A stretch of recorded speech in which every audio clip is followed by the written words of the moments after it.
خداحافظ ژنراتور. امروز با ژنراتور خداحافظی میکنیم. این دیگه باید بره توی بازنشستگی، بره یه جای استراحت بکنه. دیگه کار خودش رو انجام داده و نسل جدید اون بیاد روی کار. امروز یه دونه باسکول یکی از معدن‌های طلا هست که داریم خورشیدی میکنیم.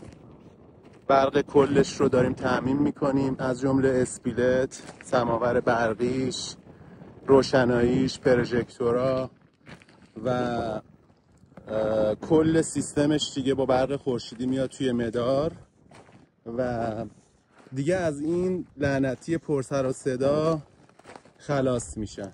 این فاز اولشه، فازهای دیگه هم داره. بچه ها دارن تلاش میکنن، امروز از صبح دارن تلاش میکنن، خدا قوتشون بده.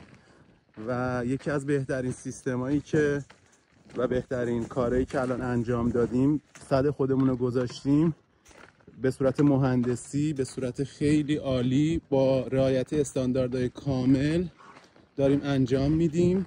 و اینجا اومدیم 2 تا گروات 5 رو داریم با هم دیگه در واقع پارالل میکنیم.